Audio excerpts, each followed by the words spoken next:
You're listening to Do This First, a daily personal development podcast that focuses on science-backed, actionable steps towards your best year ever. Hi, I'm Santa, your host.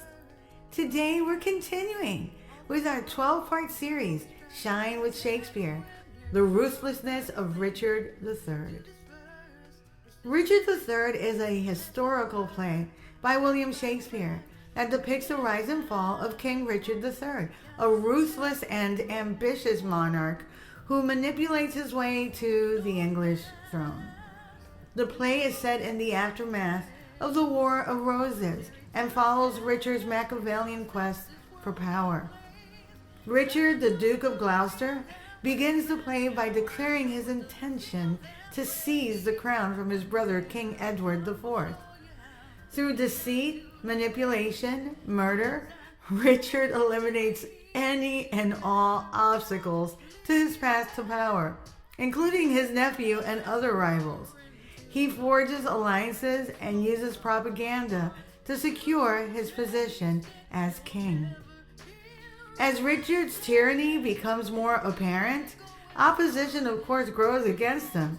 The play culminates in the Battle of Bosworth Field, where Richard faces off against the forces of Henry Tudor, who has a claim to the throne. Richard is ultimately defeated and killed in battle, leading to the end of the Plantagenet dynasty and the beginning of the Tudor era in England. And just so that you know, the Plantagenet family ruled England for about 300 years or so. Richard III is a power-hungry and manipulative ruler whose actions lead to his own downfall. But let's take a closer look at the science behind ruthlessness. Number 1, ruthlessness as a learned behavior. Research suggests that ruthlessness can be a learned behavior influenced by environmental factors such as upbringing, experiences, and social influences. People may observe and emulate ruthless behavior modeled by others, shaping their own actions after them. Another reason why someone might be ruthless is they have an empathy deficit. Ruthless individuals often lack empathy. They lack the ability to understand and share their feelings with others and feelings of others. Studies show that empathy is linked to specific brain regions like the amygdala and the prefrontal cortex. Ruthlessness may arise from deficits in these areas, leading to a diminished capacity for compassion and moral decision making. Number 3, manipulation and deception. Ruthless individuals excel in manipulation and deception to achieve their goals. Psychologists highlight how manipulative tactics can be driven by a combination of personality traits, cognitive abilities, and interpersonal skills cultivated over time. Number 4, power dynamics. Ruthlessness is often associated with a desire for power and control. Research on power dynamics and social psychology reveals that individuals in positions of authority might exhibit more ruthless behavior due to the influence and reward that power bestows. Number 5, risk-taking behaviors. Ruthlessness is linked to a propensity for risk-taking and disregard for consequences. Studies on decision-making processes point to differences in how ruthless individuals assess risks and rewards, often favoring high-risk strategies for personal gain. Number 6, psychological drivers. The root causes of ruthlessness can be multifaceted, including personality traits such as narcissism, psychopathy, and Machiavellianism.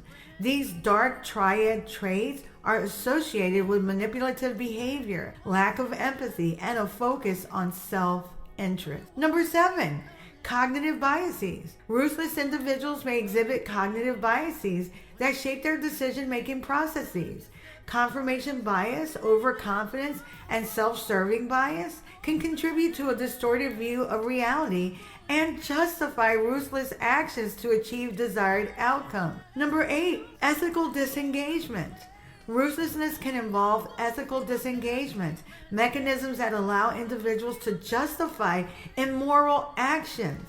Studies on moral disengagement suggest that people may rationalize harmful conduct by distancing themselves from its consequences or dehumanizing their target. Number 9, long-term consequences. While ruthlessness may yield short-term gains, research underscores the long-term consequences of unethical behavior. Studies on organizational behavior highlight the risk of toxic leadership and the detrimental effects of ruthlessness on group dynamics and organizational culture. And lastly, number 10, the psychosocial impact.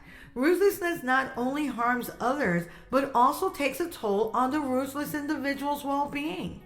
Research on the psychological effects of unethical behavior emphasizes the negative impact of guilt, shame, and social isolation that can result from engaging in ruthless action. Let's look at a couple of ways that ruthlessness actually backfired for King Richard III and what he could have done instead for a better outcome. Number 1, killing his nephews. King Richard III orders the murder of his 2 young nephews in the Tower of London to secure his claim to the throne. This ruthless act backfires as it damages his reputation and leads to distrust among his supporters. A more positive alternative could have been cultivating a close relationship with the boys, ensuring their safety and grooming them to rule as figureheads under his guidance. That would have established his legacy and impelled admiration and respect. Another thing he could have done differently: instead of manipulating and betraying allies, Richard showed no loyalty, by the way, to any of his allies. He betrayed them when it suited his interests. Eventually, his lack of trustworthiness alienated those around him, leading to his downfall. What he could have done instead, like a positive alternative, would have been to build genuine, long-lasting alliances based on mutual respect and trust. Certainly creating a strong support network, right? By doing so, that could have helped him in times of need. No man is an island. Number 3, he slandered Queen Elizabeth. Richard spreads rumors and slanders Queen Elizabeth to diminish her influence and control people's perception of her. This unethical behavior results in public outrage and a loss of credibility for Richard. Instead, he could have chosen to work collaboratively with the popular queen, respecting her position and knowledge to enhance his own standing and legitimacy. Number 4, disregarding morality and ethics. Richard disregarded moral and ethical considerations at every turn, using manipulation, deception, and violence even to achieve his goals. This ruthless approach isolates him from those who value integrity and righteousness, leading to his eventual isolation and downfall. A better alternative would have been to uphold moral values and ethical principles in his actions, earning respect and admiration from his subjects and peers. These are legacy-shaping actions. Number 5, he ignored advice and wisdom.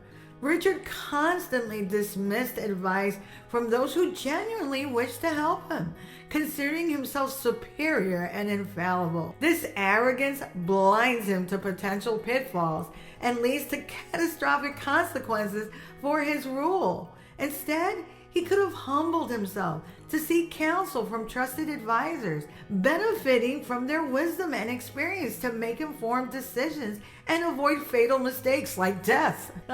Number 6, using fear and intimidation. Richard rules through fear and intimidation, instilling terror in his subjects to maintain control.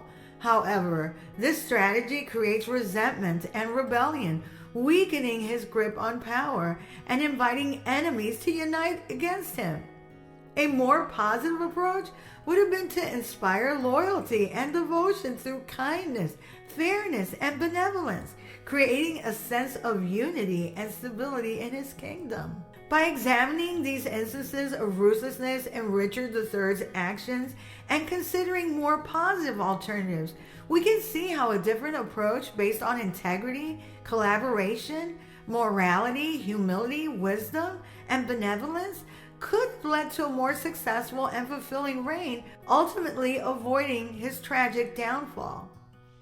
Richard III died in the Battle of Bosworth Field on August 22, 1485.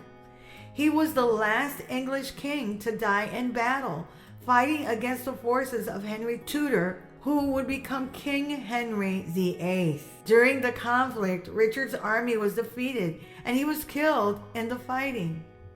The traditional account holds that Richard III was struck down in battle and his body was stripped, placed on a horse, and publicly displayed as proof of his death.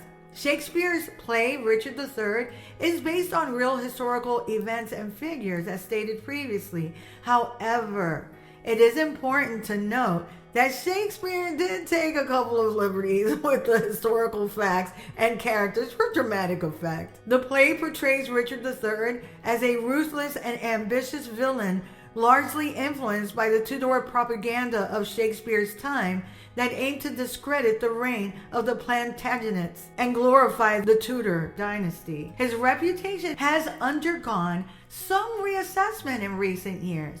Modern historians have challenged some of the negative portrayals of Richard III, highlighting his achievements as king and questioning the extent of his villainy as depicted in Shakespeare's play and traditional historical narratives.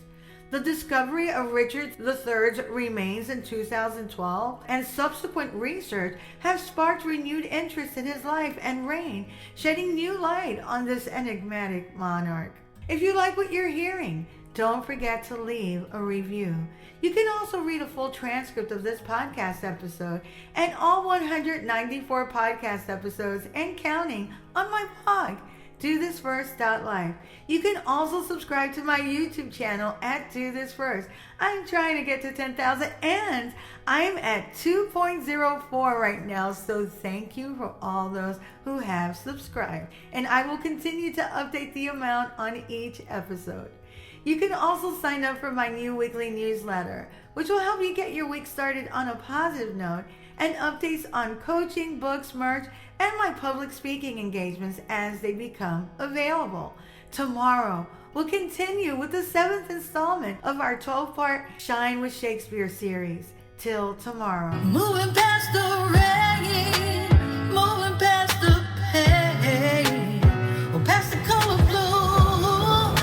I see power in you.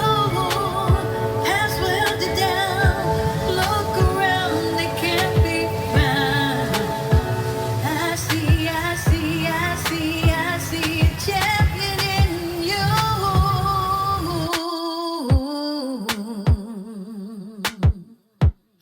I see a champion